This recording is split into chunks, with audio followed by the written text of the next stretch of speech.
Very good morning to all my dear students. I am CS Shweta and we are doing professional program group 1 paper number 3. So paper number 3 you all know it's compliance management audit and due diligence. If I tell you something about the syllabus, some syllabus is very deep. Even if you have one chapter, it is being talked in a very detailed manner. बहुत बड़े बड़े chapters हैं. तो आप देखेंगे कि ये पूरा chapter compliance management audit and due diligence दो पार्ट्स में डिवाइडेड है, A and B. So part A is compliance management, part 2 is audit and due diligence. This is your study material what we are doing from, and your first part is 40 marks. मतलब मैं बोलूँगी अगर ये 40 marks का है तो 40 marks के हिसाब से कंटेंट जो है वो बहुत ज़्यादा है, बहुत ज़्यादा कंटेंट है. देखो ये चैप्टर्स हम कर चुके हैं, 5 chapters. 6 and 7 that is non compliances, penalties and adjudications and relief and remedies. ये दो चैप्टर अभी हम होल्ड पे रख के ऑडिट ड्यू डिलिजेंस कर रहे हैं, फिर हम वापस इस चैप्टर पे आएंगे. मतलब ऐसा नहीं है कि पूरा ऑडिट ख़त्म करेंगे, ऑडिट के 2-3 चैप्टर करें फिर इसके ऊपर आ गए. क्योंकि क्या है ना, अभी क्या आप लोग कंप्लायंस मैनेजमेंट के बारे में बहुत कुछ सुन चुके हो चैप्टर 1 to 5. तो अभी ये चैप्टर बहुत ही लेंथी चैप्टर है, लाइक वेरी लेंथी. तो इस चैप्टर को मैंने कुछ पार्ट्स में डिवाइड करा है, मतलब सम 7-8 पार्ट्स में डिवाइड करा है इसको. ठीक है. तो और इस सेम विद दिस, अभी इस चैप्टर पे तो मैंने वर्क नहीं करा, इस चैप्टर की मैं बात कर रही हूँ. इसको मैंने अभी 8-9 पार्ट्स में डिवाइड करा है. तो अब क्या है ना, अगर मैं इसको एक ही स्ट्रेच में 10 क्लासेस में ये चैप्टर अकेला कराऊंगी, so you will get help board, right. और दूसरी चीज़ कि audit due diligence major part है, 60 मार्क्स का है, तो उसको भी करना ज़रूरी है. सो मैंने क्या सोचा है कि ये वाला जो पार्ट है आपका ऑडिट, मैं इसको स्टार्ट करती हूँ. उसके बाद इसके 2 चैप्टर के बाद I will get back to chapter number 6 या 3 चैप्टर के बाद, ताकि हमें इतना कंटेंट रहे कि हमने थोड़ा सिलेबस कर लिया है. इस चैप्टर में थोड़ा बोर हो जाएंगे, सिलेबस थोड़ा हॉल्ट पे आ जाएगा, ऐसा लगेगा सिर्फ 60 चैप्टर पे हैं हम, साइकोलॉजिकली भी हिट करेगा. तो हम एक काम करते हैं, हम पहले दूसरे चैप्टर्स कर लेते हैं. ठीक है ना. तो दूसरे चैप्टर्स करने के लिए ना, हमारा ऑडिट एंड ड्यू डिलिजेंस जो 60 मार्क्स का है उसमें है चैप्टर 8 से लेकर, आप देखें, चैप्टर 16 तक. तो मतलब 8 चैप्टर इसमें भी है. बिल्कुल भी घबराने वाली चीज़ नहीं है, बहुत ज़्यादा मुश्किल नहीं है, बहुत इंटरेस्टिंग है रादर. ठीक है. तो हम लोग स्टार्ट करेंगे ऑडिट इंगेजमेंट से. अब आप कहोगे कॉन्सेप्ट क्यों नहीं कर रहे हैं हम. कॉन्सेप्ट भी है, लेकिन कॉन्सेप्ट में भी बहुत डीप चीज़ें हैं. लेकिन मैं चाहती हूँ पहले आपको एक ऑडिट का ग्लिम्स मिले. ऑडिट इंगेजमेंट करेंगे हम सबसे पहले. ठीक है ना. तो ऑडिट ड्यू डिलिजेंस में पार्ट 2 में हम स्टार्ट कर रहे हैं आज chapter number 9, right. So let's move ahead to chapter number 9. So chapter number 9 is page number 342.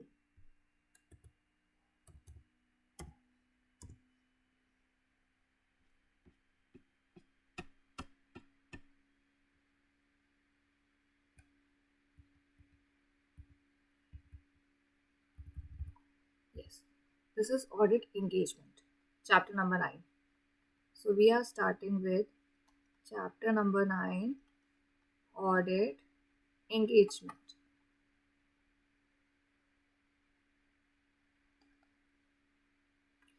So what do you mean by audit engagement? What is audit? Audit तो हम सबको पता ही है कि ऑडिट एक क्रॉस चेकिंग होती है जो एक प्रोफेशनल करता है एक एंटिटी में. ठीक है ना. एक बड़ी मैं सिंपल लेमन लैंग्वेज में इसकी डेफिनेशन बता रही हूँ, राइट. और यहाँ पे जिस ऑडिट की हम बात कर रहे हैं गाइस, आपके पास स्टैट्यूटरी ऑडिट है, कॉस्ट ऑडिट है, इंटरनल ऑडिट है, then we have secretarial audit. तो हम तो सेक्शन 204 के बारे में बात कर रहे हैं, विच इज सेक्रेटेरियल ऑडिट, क्योंकि ये तो पूरा सीएस का है और सीएस को कौन सी ऑडिट दी गई है, सेक्रेटेरियल ऑडिट अंडर सेक्शन 204. तो उस ऑडिट के बारे में हम बात कर रहे हैं यहाँ पे. इंगेजमेंट का मतलब क्या होता है? What do you mean by engagement? अगर आपने कॉमनली कोई शब्द सुना है तो दो लोगों के बीच में एग्रीमेंट सुना होगा, कॉन्ट्रैक्ट सुना होगा. इंगेजमेंट शब्द थोड़ा कम ही सुना होगा. तो एंगेजमेंट शब्द जो है ना यहाँ पे जो डिपिक्ट कर रहा है वो उसका मतलब यहाँ पे है दो लोगों के बीच का एक कॉन्ट्रैक्ट, एक रजामंदी, consent, consent, right. So audit engagement होता क्या है?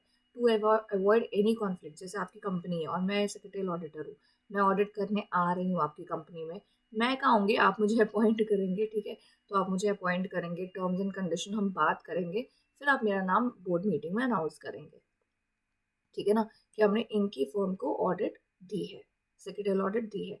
So audit engagement is nothing but a contract. It is what? A contract. Contract for what? Contract between auditor and auditee. Auditor कौन है? जो ऑडिट कर रहा है। ऑडिटी कौन है? एंटिटी, कंपनी जहाँ पे हम ऑडिट कर रहे हैं। So it is a agreement between auditor and auditee. बस ऑडिट एंगेजमेंट खत्म, यही डेफिनेशन है, खत्म। तो ये तो कॉन्ट्रैक्ट है। तो कॉन्ट्रैक्ट में क्या टर्म्स होते हैं, कॉन्ट्रैक्ट में क्या आना चाहिए, क्यों ये कॉन्ट्रैक्ट जरूरी है, ये सब हम बातें करने वाले हैं इस लेसन में, राइट। तो कॉन्फ्लिक्ट ऑफ इंटरेस्ट, अच्छा हम सॉरी क्या क्या बातें करने वाले हैं? What is meaning of audit engagement, appointing authority कौन होती है, ऑडिट फीस एक्सपेंसेस क्या होते हैं, independence of conflict of interest क्या होता है, क्योंकि बहुत ज़रूरी है। अगर आप कोई कहीं किसी कंपनी के ऑडिटर बनने जा रहे हैं तो आपको वहाँ पे अपना कॉन्फ्लिक्ट ऑफ इंटरेस्ट डिस्क्लोज करना है, confidentiality clause, audit engagement letter, ये सब के बारे में हमको बात करनी है, ठीक है ना। So starting with the meaning. अभी ये ऐसा लग रहा है ना छोटा चैप्टर है, कम बातें हैं, छोटा चैप्टर है, इंटरेस्टिंग भी है, छोटा चैप्टर भी है। So I wanted that it is high time, अब हमें ऑडिट स्टार्ट कर लेना चाहिए, राइट। चलिए, so let's start. Regulatory framework में कह रहे हैं ये सेक्शन कवर करे जाएंगे, 204 तो करा जाएगा ही जाएगा फॉर श्योर, ठीक है। साथ में 92 जो हमारा कौन सा है, हमारा एनुअल रिटर्न वाला है, फिर हमारा इंटरनल ऑडिट, कॉस्ट ऑडिट, इन सबके बारे में बात करी जाएगी। Schedule 1 schedule 2 of company secretaries act 1980, इसमें क्या थी, पेनल्टी ऑफेंसेस थे, offences of schedule 1, offence of schedule 2 जो बड़ी डिटेल में बात करिए तो उसका जिक्र यहाँ पे भी होगा। CSAS 1, देखो 4 CSAS के हम ऑडिटिंग स्टैंडर्ड्स के बारे में बात करेंगे, लेकिन जो CSAS ऑडिट 1 है that is related to audit engagement. Company secretaries auditing standards 1 जो है that is for audit engagement. अब मुझे आपको शायद बताने की ज़रूरत नहीं है कि ऑडिटिंग स्टैंडर्ड्स क्यों बनाए जाते हैं एक ऑडिटर के लिए, ठीक है। जैसे हमारे ICAI ने भी ऑडिटिंग स्टैंडर्ड्स निकाले हैं, वैसे हमारे ICSI ने भी ऑडिटिंग स्टैंडर्ड्स निकाले हैं, किसके लिए? कंपनी सेक्रेटरीज के लिए, ठीक है ना। तो फॉर श्योर कंपनी सेक्रेटरीज के लिए निकाला है, तो उसमें से जो CSAS 1 है that is about audit engagement, right. Meaning of audit engagement. Audit engagement is an arrangement like an agreement wherein an auditor performs an audit of the transaction of the auditee for which he has been engaged by the auditee। So appoint, अब आप बोलोगे appointed क्यों नहीं लिखा है यहाँ पे? देखो क्या है ना, अपॉइंटेड शब्द जो है वो बहुत तरीके से ना it is related to employment. यहाँ पे it is actually not an employment, आप कोई एम्प्लॉय तो नहीं हो। एक ऑडिटर जो है वो कंपनी में ऑडिट कर रहा है तो वो एम्प्लॉय तो नहीं है ना। तो it is he is been, what do you say, आप कोई और शब्द क्या यूज़ कर सकते हो, he has been selected, he has been engaged, तो ऐसे शब्द यूज़ करे गए, इसलिए एम्प्लॉयमेंट नहीं है तो इसलिए यहाँ पे एंगेज शब्द यूज़ करा गया है। The audit engagement is a contractual arrangement by way of which the audit engagement letter between auditee and auditor is there, right. तो ICSI ने CSAS 1 में जो 1 अप्रैल 2021 से ही लागू हुए थे उसमें ये डिफाइन करा है कि audit engagement means it is not just the engagement, it is a detailed terms of reference of appointment, including audit, fees, all the conditions, everything. CSAS 1 is mandatory for audit engagement accepted? Yes, it is very much mandatory, and it has been enforced from 1 April 2021. What is the scope of CSAS 1 and what does it deal with? CSAS 1 is applicable to the auditor undertaking audit engagement under any statute. The standard deals with auditor's role, responsibility, fees, limitation, expenses, scope, सब कुछ होता है उसके अंदर, ठीक है। तो audit engagement के अगर बारे में मुझे बात करनी है तो व्हाट इज ऑडिट एंगेजमेंट? अब आज आप एक चैप्टर स्टार्ट कर रहे हो ना, audit engagement.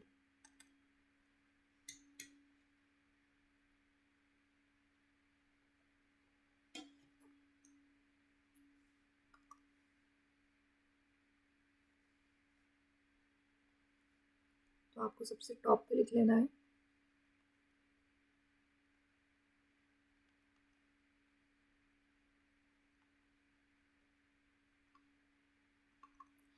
As I have always advised you कि आपको एक रजिस्टर बना लेना है, ठीक है ना। तो उस रजिस्टर में जैसे आप सेक्रेटरी ऑडिट का रजिस्टर आपने बनाया हुआ है, मैं ऐसा प्रिज्यूम कर रही हूँ मैं ऐसा प्रिज्यूम कर रही हूँ कि रजिस्टर बनाया हुआ है। तो ऑडिट एंगेजमेंट हेडिंग डालिए। मुझे ना ऐसा लगता है कि विंटर्स में ना मुझे दिल्ली छोड़ के चले जाना चाहिए। I am unwell throughout winters. Winter doesn't suits me at all. या तो I'm coughing, sneezing, headache, fever. This is the part and parcel in 2 months. I'm not able to speak also. So audit engagement क्या होता है? Audit engagement क्या है? एक हम ऐसे चार्ट बनाएंगे कि इसका जिक्र CSAS 1 में करा गया, ठीक है। It is arrangement between or sorry arrangement of terms and conditions between auditor auditee लिखिए, auditor and undertaking auditing, much better, ठीक है। अब ये जो मैं बना रही हूँ, आप मेरे साथ ही बना रहे हो तो आपको ज़्यादा दिक्कत नहीं होगी, लेकिन अगर क्लास के बाद भी बना रहे हो तो ज़्यादा बेटर है, क्योंकि अगर आप ये छोटी छोटी चीज़ें लिखते रहोगे एक चैप्टर के बारे में तो आपको लास्ट में रिविजन करने में बिल्कुल भी तकलीफ नहीं होगी, ठीक है। CSAS 1, उसके बाद offer and acceptance of audit engagement. The offer of the audit engagement may be initiated either by the auditee or by the auditor. वैसे ऑडिटी ही होता है मेजरली, ऑडिटर भी इनिशिएट कर सकते हैं, दे कैन ऑल्सो अप्लाई, ठीक है। और ऑडिटी भी आपको तो ऑडिटर भी अप्लाई कर सकता है, दूसरा ऑडिटी भी आपको अप्रोच कर सकता है, जो कंपनी है वो भी आपकी फर्म को अप्रोच कर सकती है, ठीक है ना। However, it is necessary that engagement are accepted by the auditor. Offer and acceptance में अगर बात करी जाए तो ऑफर कौन करता है?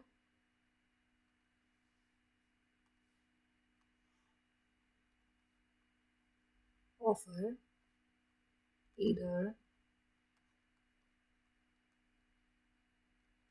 by auditor और ऑडिटी, ठीक है। एक्सेप्टेंस किसको करनी है भाई? ऑफ कोर्स ऑडिटर को उसका पूरा प्रॉपर एक्सेप्टेंस होना चाहिए, तभी तो वो ऑडिट एंगेजमेंट आगे बढ़ेगा। Auditor and the auditor fulfills the various criteria for acting as an auditor prescribed in various applicable laws। तो जो भी एप्लीकेबल लॉ है, जैसे अभी हम सेक्रेटरियल ऑडिट के बारे में बात कर रहे हैं, तो सेक्रेटरियल ऑडिट की जो भी applicability under section 204 of companies act, उसकी फुलफिलमेंट होनी चाहिए। For example in case of statutory audit section 141 की फुलफिलमेंट होती है, सेक्रेटरियल ऑडिट है सेक्शन 204, फिर आपका इंटरनल ऑडिट है सेक्शन 139, ठीक है। कॉस्ट ऑडिट आ जाता है section 138, right. An auditor may be appointed either as a result of one or more communication between the auditor and management through a tendering process followed by the management। तो management का जो भी process होता है, may be tendering process भी हो सकता है या कोई और प्रोसेस भी हो सकता है, जिस भी प्रोसेस से अगर उनको अपॉइंट करा गया है तो उस प्रोसेस से गुजर कर उनको ऑडिट एंगेजमेंट ड्राफ्ट करना है, ठीक है। केस स्टडी देखिए। PQS company, a trading company, is looking to engage an internal auditor for the financial year 2022-23. The company sends an email to ABC Associates, practicing CS firm, outlining the scope of audit, the time frame for completion, audit fee, everything. और mail में ऐसे लिखा हुआ था, we would like to engage your service to conduct an internal audit for the financial year this. The audit should cover all the aspects of this. The audit should be completed within 4 months of engagement. We are willing to pay a fees of 5 lakh rupees for this engagement. Please let us know if you are willing to accept the engagement. We can proceed with the necessary paperwork, right? इस mail के acceptance के बाद फिर आपकी एक meeting होती है, ठीक है। एबीसी एसोसिएट्स की एक्सेप्टेंस देखिए। Thank you for offering us this internal audit. We are pleased to accept this engagement letter. The terms outlined in your email. In addition, we would like to include a clause that states that any finding from the audit will be presented before the audit committee. We will also require access to all financial records, documents related to engagement. If this is agreeable to you, you can proceed with the necessary paperwork. ठीक है, तो ऑडिटी ने अपने भी terms आगे रखे. Once both the parties are agreed with their terms and condition, they will proceed to sign what? Audit engagement. Right? In case the auditor is to be appointed by the management on one-to-one basis, following steps has to be taken.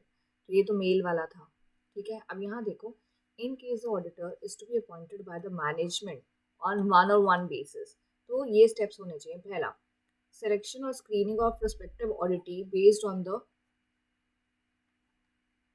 following risk: client acceptance and engagement risk. Example, selection or screening of prospective auditee. Who is auditee?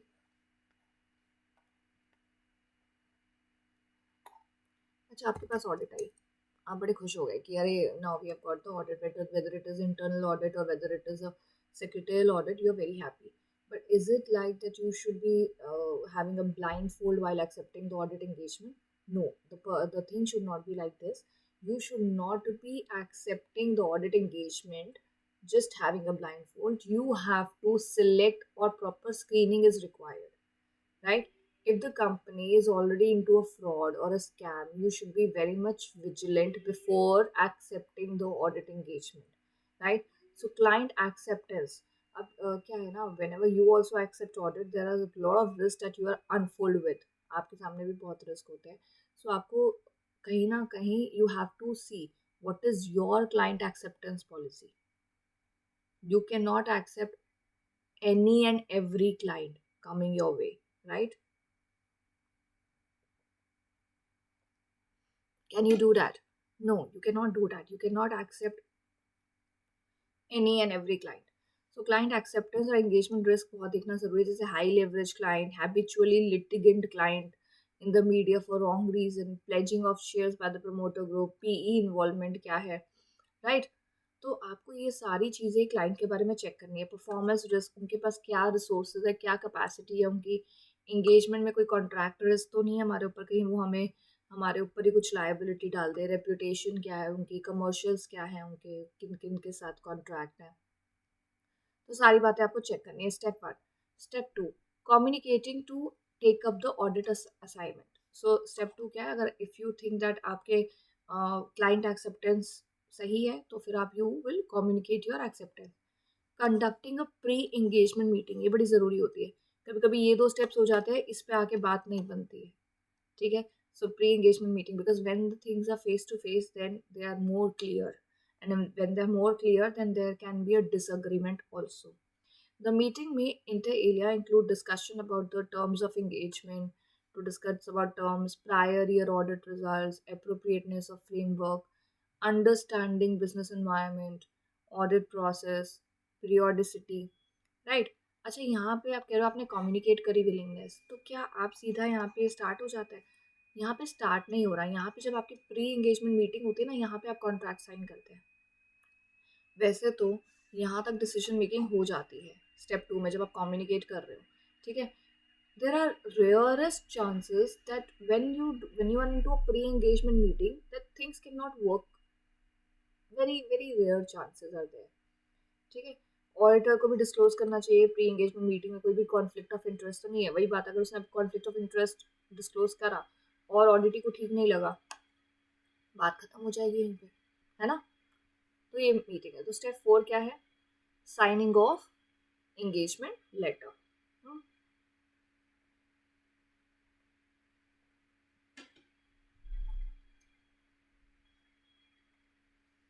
तो audit engagement के बारे में हमने ये कुछ बातें सुनी, CSS1 offer के बारे में, एक्सेप्टेंस के बारे में, ठीक है।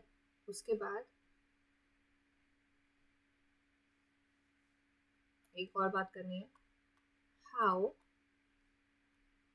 ऑडिट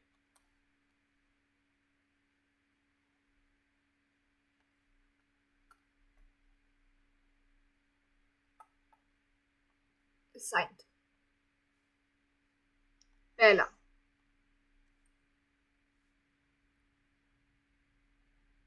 आपने करा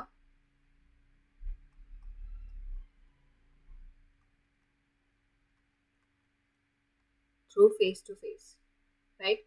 इसमें हमने करा पहला स्टेप, क्लाइंट एक्सेप्टेंस पॉलिसी देखिए, फिर कम्युनिकेट करिए कि हाँ मैं मंजूर है, फिर प्री एंगेजमेंट मीटिंग होगी। इसको इसलिए प्री एंगेजमेंट बोल रहे हैं क्योंकि अभी एंगेजमेंट लेटर साइन नहीं हुआ। And then you will sign letter, engagement letter, ठीक है।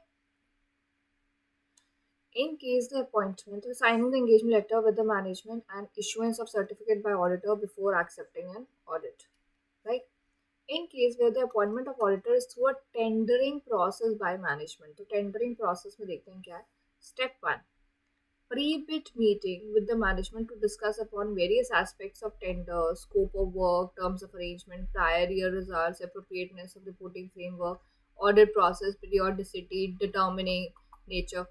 तो प्री बिड मीटिंग क्या होती है, जिस मीटिंग में सब लोग आते हैं और कंपनी अपने बारे में कम्युनिकेट कर रही है। Step 2, they will submit technical bid as per the requirement of the tender document of the management. तो जो ऑडिट फर्म्स है वो क्या सबमिट करेंगे, अपने अपने टेंडर। एंड देन जिसका टेंडर एक्सेप्ट होगा they will sign the engagement letter and certificate by auditor before accepting audit. तो टेंडरिंग प्रोसेस में क्या हुआ,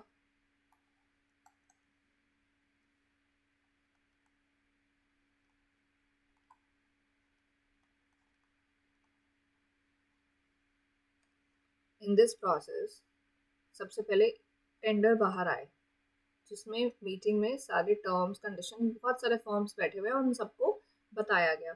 उसके बाद उन्होंने सबमिट करे अपने टेंडर बिड्स, हर फर्म ने अपना सबमिट करा।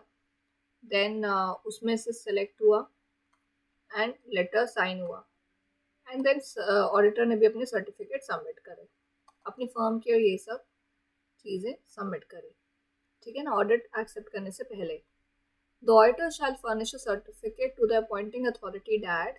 तो सर्टिफिकेट में क्या होना चाहिए कि कितने नंबर ऑफ ऑडिट्स हैं उनके पास और वो बिल्कुल एलिजिबल आपके ऑडिट लेने के लिए। कोई कॉन्फ्लिक्ट ऑफ इंटरेस्ट हमारा नहीं है आपके आपके कंपनी में, कोई रिस्ट्रिक्शन नहीं है हमारे ऊपर, आपके ऊपर आपको सर्विस देने के लिए हमारे ऊपर कोई रिस्ट्रिक्शन नहीं है। We are not debarred to take audit as per the disciplinary mechanism of ICSI। जैसे सपोज कोई और मैकेनिज्म, कोई सपोज डिसिप्लिनरी कमेटी में आपका केस गया हुआ है ICSI में, तो आप ऑडिट एक्सेप्ट नहीं कर सकते हो। तो ये आपको सर्टिफिकेट देना है that you are fully eligible to take up the audit, right. So ये हमने दो तरीके करे, how the audit engagement is persuaded, I mean how audit engagement is accepted and how it effect, how it takes into consideration, how it becomes effective. दो तरीके, पहला है tender आपका selection process through face to face, दूसरा है tendering process.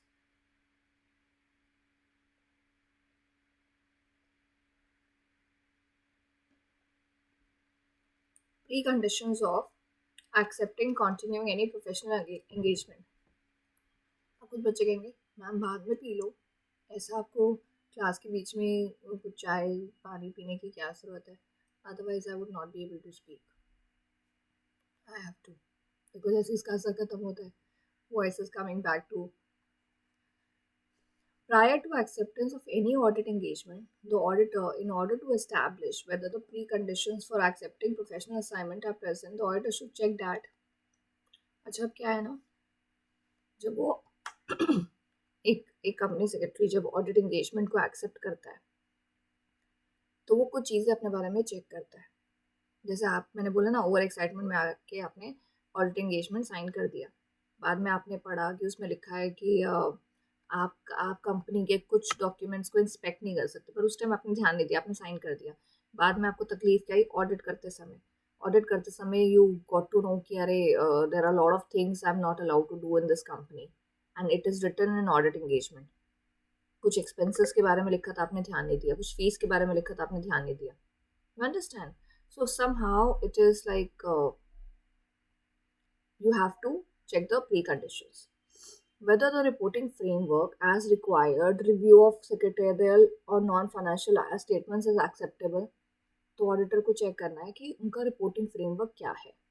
Whether the management is in agreement to acknowledge and understanding responsibility relating to preparation of the statements, development of internal controls procedure to enable the preparation of secretarial non-financial statements, providing access to all information. तो आपको check करना है क्या company सारी audit particularly मतलब they have the reporting framework.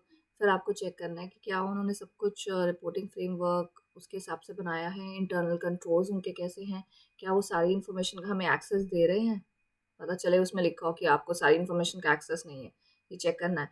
कोई भी additional information check करना है. अनरिस्ट्रिक्टेड चीज़ें कौन कौन सी है वो चेक करनी है. ठीक है. तो ये सारी चीज़ें थोड़ी सी चेक करने हैं टेक्निकल टर्म ऑडिट एंगेजमेंट को साइन करने से पहले. बिल्कुल ऐसे ब्लाइंडली नहीं 5 लाख फीस देखी और साइन कर दिया, जैसे आपके प्रीवियस एग्जाम्पल में था कि 5 लाख रुपए फीस दे रहे हैं इंटरनल ऑडिट, 4 महीने में 5 लाख, बस बस साइन करो. नहीं, आपको सब कुछ चेक करना है, क्योंकि ये ना हो कि उस दौरान कंपनी ने कुछ ऐसा चीज़ करना है जिसका वो शायद बिल आपके ऊपर पाड़ना चाहते हैं. You should be very much aware, okay, about the client company, and that's only after reviewing everything you should accept the audit engagement. Limitation on scope prior to engagement acceptance. If management or appointing authority. Acha, or appointing authority, what is this? If management or appointing authority, और क्यों लिखा है? Management ही तो appointing authority होती है. Not always. somehow in some cases NCLT भी आपको appoint कर सकता है as auditor in a company. Some cases, right? तो कुछ exceptional cases में other than management is also the appointing authority, इसलिए यहाँ लिखा है. If management or appointing authority impose a limitation on the scope of the auditor's work in terms of a proposed audit engagement such that auditor believes the limitation will result in the auditor disclaiming an opinion on secretarial records. अब ma'am हमें ये line समझनी है, तो I am there to explain you. क्या होता है ना, somehow कंपनी सेक्रेटरी का जो काम होता है उसमें लिमिटेशन डाल दी जाती है किसी क्लॉज के तहत. अगर एक ऑडिट एंगेजमेंट में कोई ऐसा क्लॉज है जिसमें your work is been limited, your work is limited means आपको सपोज कुछ डॉक्यूमेंट्स को एक्सेस करना है और आपके ऑडिट एंगेजमेंट लेटर में एक क्लॉज है जो ये कहता है कि आप कुछ कुछ कुछ चुनिंदा डॉक्यूमेंट्स को आप इंस्पेक्ट नहीं कर सकते, कुछ लोगों से आप क्वेश्चनिंग नहीं कर सकते हो, और कुछ रिकॉर्ड्स को आप एक्सेस बिल्कुल रिस्ट्रिक्ट करी गई है आपको. इस क्लॉज को आपने नहीं पढ़ा, ये लिमिटेशन आपने नहीं पढ़ी, ये क्लॉज आपने नहीं पढ़ा. And this clause is such that the auditor believes कि ये जो लिमिटेशन है, लिमिटेशन ही लग गई ना तुम्हारे काम को. तुम ये चीज़ें नहीं कर सकते. इस क्लॉज के तहत क्या लिख रहा है? कुछ डॉक्यूमेंट्स, कुछ कॉन्ट्रैक्ट्स एक्सेस नहीं कर सकते, कुछ लोगों से क्वेश्चनिंग नहीं कर सकते. ये 3 बातें आपको क्या कर रही है? लिमिटेशन कर रही हैं. अगर आपको ऐसा बिलीव होता है कि ये जो चीज़ें हैं ये लिमिट कर रही हैं किस चीज़ में? आपके काम को और आपके ओपिनियन को डिस्क्लेमिंग करने में. डिस्क्लेमिंग पता है क्या होता है? ओपिनियन के बारे में हम पढ़ेंगे. एक ओपिनियन होता है क्वालिफाइड ओपिनियन, एक होता है अनक्वालिफाइड ओपिनियन. क्वालिफाइड ओपिनियन होता है कि there are something. Unqualified opinion होता है कि कंपनी बिल्कुल क्लीन है. एक होता है डिस्क्लेमर, इसको हम बोलते हैं आपने आपने डिस्क्लेम कर दिया ओपिनियन को. डिस्क्लेमिंग ऑफ ओपिनियन उसको बोलते हैं डिस्क्लेमर. डिस्क्लेमर क्या होता है? डिस्क्लेमर में डिस्क्लेमर ओपिनियन सीएस तब देता है जब उसको कुछ भी समझ में नहीं आता. उसको एक चीज़ के बारे में समझ ही नहीं आ रहा कि ये सही है या गलत है. कहोगे ये क्या मतलब है, ऐसी कौन सी चीज़ है? अब देखो, मैं कंपनी में कुछ ऑडिट कर रही हूँ और मुझे कुछ डॉक्यूमेंट्स नहीं दिखाए. अब कुछ डॉक्यूमेंट्स नहीं दिखाए तो मैं कुछ ओपिनियन भी नहीं बना पाई ना. अगर मुझे कोई चीज़ नहीं दिखाई गई तो मैं उसके बारे में ओपिनियन नहीं बना पाई. तो मैं उसको ना सही बोल पा रही हूँ ना गलत बोल पा रही हूँ, तो मैंने उसको क्या बना दिया? Disclaimer. That is disclaiming of opinion. So any limitation by company that result in disclaiming an opinion on secretarial records, the auditor shall not accept such limitation. क्योंकि डिस्क्लेमर कोई डिस्क्लेमर टाइप ऑफ ओपिनियन कोई कब देगा? जब उसको समझ नहीं आ रहा. अच्छा, अगर मैं बहुत सारे ओपिनियन में डिस्क्लेमिंग ओपिनियन डाल दूँ, ना क्वालिफाइड बोलूँ ना अनक्वालिफाइड बोलूँ, तो जो कंपनी है वो क्या बोलेगी, ये कैसा ऑडिटर है, ये कोई ओपिनियन नहीं दे सकता। लेकिन अगर मैं ओपिनियन इस रीजन से नहीं दे पा रही हूँ कि आपने मुझे रिकॉर्ड्स का एक्सेस नहीं दिया, तब भी बेवकूफ़ी मेरी है, मैंने ऑडिट एंगेजमेंट एक्सेप्ट क्यों करा? Why did I accept the audit engagement when वहाँ पे ये लिमिटेशन थी जो मेरे ओपिनियन को डिस्क्लेम कर सकती थी? Why did I accept that audit engagement? Still it is my mistake only. So I have to look up, right? Other factors accepting audit engagement. So यहाँ पे मैं लिख देती हूँ.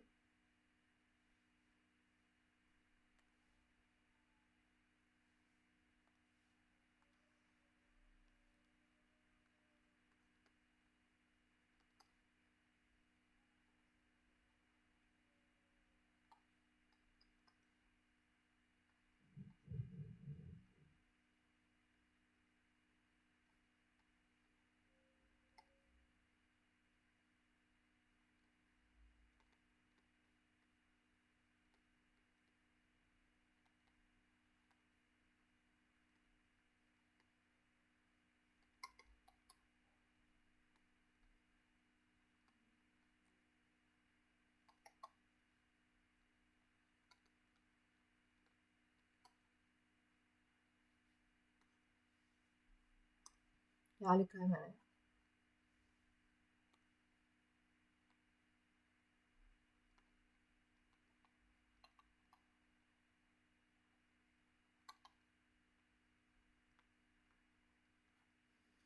Any clause that auditor believes that would limit the scope of audit and result in disclaiming opinion shall not be accepted.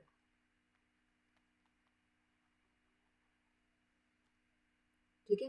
The auditor shall not accept, या आप ऐसे भी लिख सकते हो, the auditor shall not accept the audit engagement containing any clause that would limit their scope of audit work or result them in disclaiming any opinion in the audit report.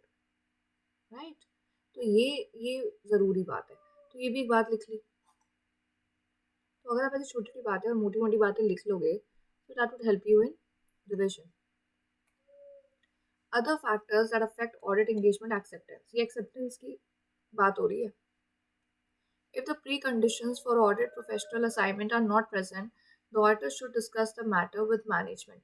Unless required by law or regulation, the auditor should not accept the proposed audit engagement. If the auditor assesses that the reporting framework to be applied in the preparation of records is unacceptable. तो आपको और क्या क्या factor है जो audit engagement letter को accept करने से रोकेगा? पहला, रिपोर्टिंग फ्रेमवर्क जो है वो सही नहीं है, अनएक्सेप्टेबल है। दूसरा, agreement has not been concluded, एक अग्रीमेंट प्रॉपरली हम दोनों से कंसेंट नहीं ली गई। Reference to the expected form and content of any report, that there may be circumstances in which report may differ from expected form and content. तो आपकी report मतलब कैसी होनी चाहिए और कैसी बन रही है, वो सारी चीज़ों पे निर्भर करता है whether you will accept the audit engagement or not. मोटी मोटी मैं बात बताऊँ तो रिपोर्टिंग फ्रेमवर्क पे डिपेंड करता है, ठीक है। उसके बाद एक्सेप्टेंस पे, concluding the agreement, then references जो आपको कंपनी दे रही है और जो आपके हैं वो कैसे हैं। Criteria for declining the engagement, कब आपको डिक्लाइन कर देनी चाहिए? Based on the evaluation of client information, और आपने बाकी फैक्टर्स भी देखे, the auditor should determine and document the conditions beyond the prudent to decline और विदड्रॉ एंगेजमेंट। किस केस में? जब क्लाइंट की इन्फॉर्मेशन जो है is likely to impact the independence of the firm. तो मतलब सपोज जो क्लाइंट की इन्फॉर्मेशन है, वहाँ आपके जो डायरेक्टर है, सपोज वो आपके दूर के रिश्तेदार है, तो आपके इंडिपेंडेंस पे इफेक्ट हो सकता है, सो आप डिक्लाइन कर दीजिए। Ability of the firm to provide appropriate service to the client considering needs for technical skills. Suppose you have always worked on uh, some industrial work, लेकिन जिस कंपनी की अब आपके सामने ऑडिट आई है वो काम आपने कभी करा ही नहीं है। तो अगर आपको ऐसा लगता है कि दैट इज स्ट्रिक्टली अगेन मतलब strictly beyond your knowledge and technical skill, तो मत एक्सेप्ट करिए। Consider circumstances which cause firm to regard the engagement as one requiring special attention or presenting unusual risk. तो कोई, देखो रिस्क तो हर जगह होता है, लेकिन अगर कोई अनयूजुअल रिस्क है, क्लाइंट की रेपुटेशन अच्छी नहीं है, क्लाइंट के टर्म्स कॉन्ट्रैक्ट्स अच्छे नहीं है, तो आप क्या कर दीजिए? डिक्लाइन। ठीक है, तो डिक्लाइन किस किस चीज पे कर रहे हैं आप?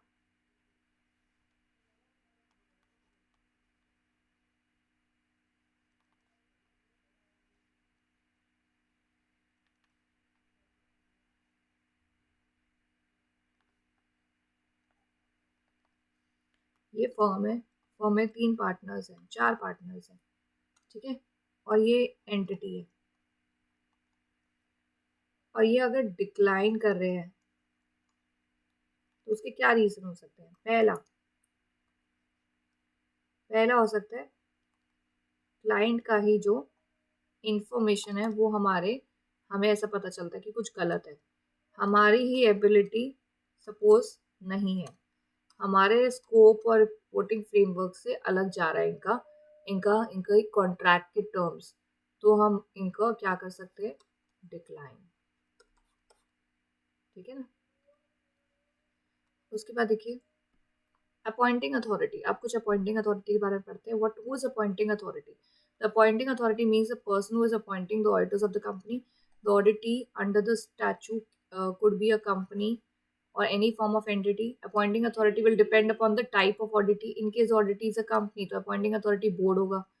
If yeah, as the case may be, it would be the persons who have been entrusted with the responsibility of governance. तो या फिर कोई दूसरे मेंबर है तो उन्होंने जिनको काम दी है अपॉइंट करने का, तो वो अपॉइंटिंग अथॉरिटी होंगे. Further the appointing authority court भी हो सकता है, ट्राइब्यूनल भी हो सकता है, रेगुलेटर भी हो सकता है. ठीक है ना? So if I have to write about appointing authority,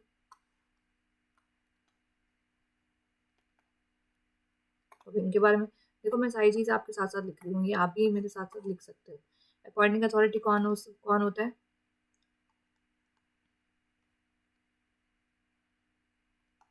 in case company management होती है. In other case person entrusted with the responsibility.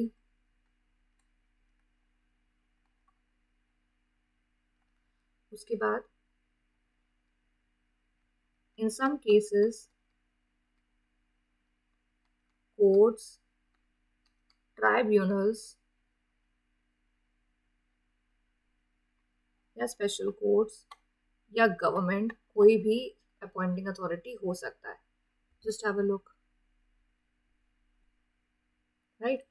in some cases court, special court, tribunal, government can also be appointing authority.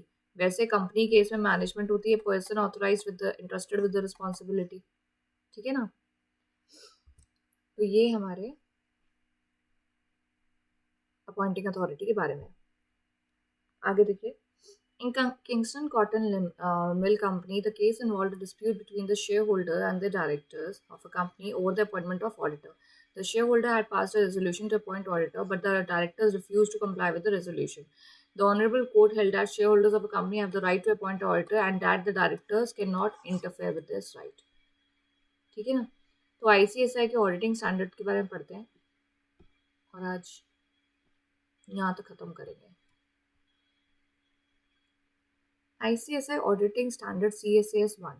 This is the auditing standard on audit engagement जो 1 अप्रैल 2021 से आया है, ये याद रखिएगा. तो ये बोलता है ऑडिटिंग मीन्स अ पर्सन जिसके ऊपर ऑडिट करी जा रही है. Under the provision of section 139 it has been specifically provided that the first statutory auditor shall be appointed by board of director of the company within 30 days of the incorporation of a company. The first statutory auditor कब appoint हो जाना चाहिए? जब आपके incorporation के पहले 30 दिन ही. Right? और वो बोर्ड ऑफ डायरेक्टर द्वारा जनरल मीटिंग में अनाउंस भी करे जाते हैं.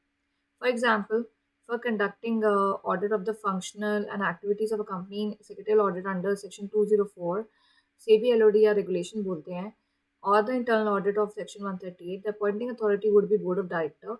It may be noted that internal auditor may not be the employ of the company, या फिर लिक्विडेटर भी उसको अपॉइंट कर सकते हैं. In case where the law specifically provides for appointing authority and the appointing authority may authorize some other person, तो वो भी appointing authority हो सकता है. In case authority is in a CIRP process, तो appointing authority कौन होगा? Resolution professional. तो आपको बता रहे हैं कि अगर सपोज कोई कंपनी है, डायरेक्टर ही है, कंपनी है, वो किसी शेयर होल्डर भी अपॉइंटिंग अथॉरिटी हो सकते हैं. इन अदर केसेस अगर कंपनी CRP प्रोसेस में है तो उनके रेजोल्यूशन प्रोफेशनल भी अपॉइंटिंग अथॉरिटी हो सकते हैं. In case auditor of depository participant, the appointing authority may depend on the type of auditee. Company है तो क्या होगा, कोई और पार्टनरशिप एलएलपी है तो क्या होगा, यहाँ पे बताया जा रहा है. Types of auditing appointing authorities, ये सबसे बेस्ट टेबल है. First statutory auditor, board of director. Statutory auditor, members in AGM. Secretarial auditor, board of director. Internal auditor, board of director. CRB process में हो तो रेजोल्यूशन प्रोफेशनल. अगर official liquidator है तो वो अपॉइंटिंग अथॉरिटी होगा. Depositor participant है तो डायरेक्टर या फिर कोई डेजिग्नेटेड पार्टनर.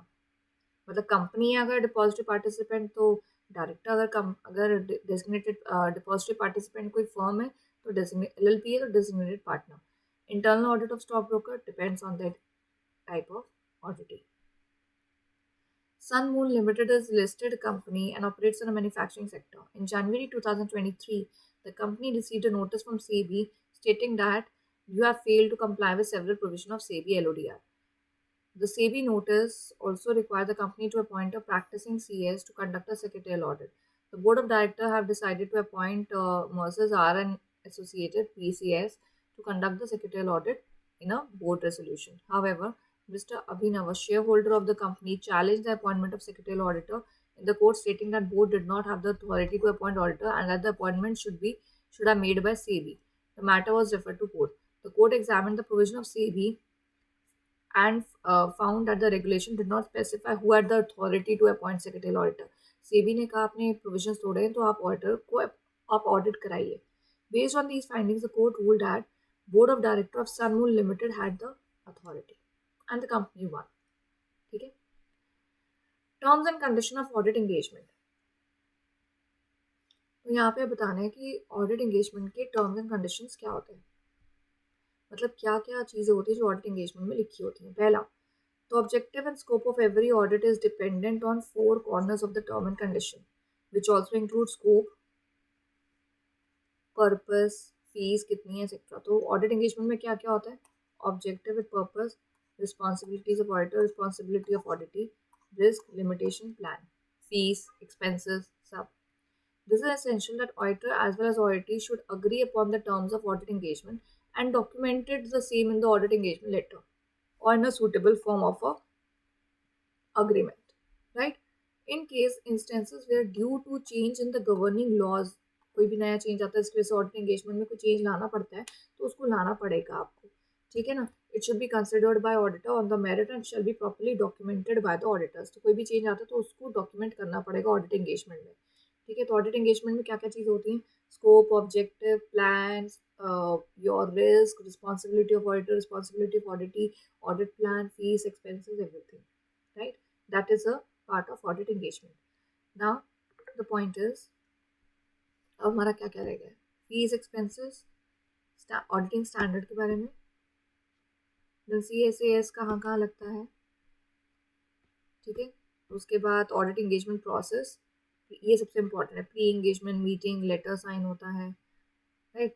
लेटर में क्या क्या होनी चाहिए, रिस्पॉन्सिबिलिटी, अभी अपने ऊपर अभी क्या पड़ा, रिस्पॉन्सिबिलिटी होती है, ये होता है वो डिटेल में, remuneration, everything. Then you have communication to previous auditor, ये बहुत ज़रूरी है. कोई ऑडिटर हमसे जो पहले ऑडिट करके गया उसको बताना बहुत ज़रूरी है before you take up the audit engagement. And this is the limits on audit engagement. Then we have conflict of interest, उसके बारे में इलस्ट्रेशन दी गई हैं. Substantial interest, confidentiality, and then the chapter is done. Specimen दिया गया, right. तो आज हमने बहुत ही बेसिक बात करी है about audit engagement. I think हमें थोड़ी सी और बात कर लेनी चाहिए. Let's talk about fees and expenses also. Audit fees and expenses. ठीक है. फिर CSAS 1 we'll do in the next class. Audit fees to be charged by auditor depends on several factor. अच्छा, अब क्या है ना, जैसे मैं सपोज कोई ऑडिट ले रही हूँ तो मैं ऑडिटी कंपनी क्या है, लिस्टेड है, अनलिस्टेड है, प्राइवेट है, छोटी ऑर्गेनाइजेशन है, बड़ी है, तो साइज पे, nature of business, internal controls उनके कैसे हैं. अच्छा, इंटरनल कंट्रोल्स बड़ी इंपॉर्टेंट बात है. अगर मैं तुम्हें ये बोलूँ कि किसी घर में चोरी हुई है, वहाँ चेक करो कि किसने चोरी करी है. आप अंदर जाओगे, आप कहोगे अरे यहाँ तो कोई CCTV नहीं है, यहाँ तो कोई, मैं सबूत कैसे ढूंढूं. ठीक है, तो इंटरनल कंट्रोल्स पे अब आपको लगेगा अरे मुझे बड़ी मेहनत करनी पड़ेगी। अगर अगर दूसरे किसी घर में जा रहे हो जहाँ सीसीटीवी लगे, आपको लगे अरे यहाँ का तो कंट्रोल सिस्टम अच्छा है, यहाँ तो जल्दी पता चल जाएगा। ठीक है, तो उस पर डिपेंड करता है स्कोप ऑफ ऑडिट, फ्रीक्वेंसी, कितनी बार आप जा रहे हो, कितनी विजिट्स लग रही हैं आपकी। Audit fees should be a fair reflection of the value of the work. However, the audit service should not be performed or rendered under an arrangement whereby no fees will be charged unless specified findings or results are obtained. Right? उसके बाद the fees shall not be regarded as being contingent if fixed by court or by public authority. Also, the charge or accept of fees for professional work on a percentage basis not advisable कि हम इतने percent लेंगे ये होगा, अगर ये गलती निकली तो इतना परसेंट लेंगे, ऐसा नहीं होता है। Fees is fixed. Auditors should not accept a very low fees कि मैं दूसरे सीएस के पास ऑडिट ना चली जाए, ऐसा नहीं करिए क्योंकि इससे आपकी क्वालिटी खराब दिखेगी सामने। Also not to enter a price competition also. The quality of the auditing service पे डिपेंड करता है। However a charging a low fees from previous auditor is not restricted, but करना नहीं चाहिए। In case statutory auditor Section 142 of Companies Act provides that remuneration to the auditor shall be fixed in general meeting of the company. और उसमें क्या क्या expenses include होंगे वो भी सब डिस्कस किया जाता है। सिमिलरली इनके secretarial auditor internal audit fee shall be decided by the auditing committee और the board of the company. In this case study R Swaroop Reddy versus M N Pratap Reddy NCLAT New Delhi 2018. In this matter, CLB appointed independent auditors for auditing books of accounts. Auditor completed their work and claimed fees of 36.16 lakh. The director stated that fees claimed by auditor was on higher side and the best was entitled fees of 8 lakh rupees. The court observed that the said auditor had not only done audit, also did the investigation, particularly with reference to related party transaction. Their two sister companies also. Further amount claimed by said auditors was supported by number of days spent with by them. It was observed that the appellate has paid nearly 62 lakh for auditing of sister concern for the same period earlier. Right? Therefore, the fees claimed by auditor was reasonable. मतलब already sister entity के audit के लिए उसी company ने इतनी fees already दे चुके हैं previous audit में, और जब इन ऑडिटर्स ने उन्हीं दो सिस्टर कंसर्न्स की ऑडिट करी, मेन कंपनी की ऑडिट करी, तो उन्होंने कितनी फीस क्लेम करी 36.6। तो यहाँ पे कोर्ट ने बोला कि it is a reasonable fees. Right? तो फीस में क्या क्या चीज़ें इंक्लूड होती है, ये देखो फीस का कुछ भी आता है तो वील बी राइटिंग दिस कि फीस में क्या क्या चीज़ें आती हैं। फीस तय करते हुए you have to see the quality of service, बहुत लो भी मत चाहिए कंपटीशन में आगे बढ़ने के लिए। Your fees depicts your quality service as a professional, so you should be on a higher side only, right? Then we have auditing standards on audited engagement, CSAS1.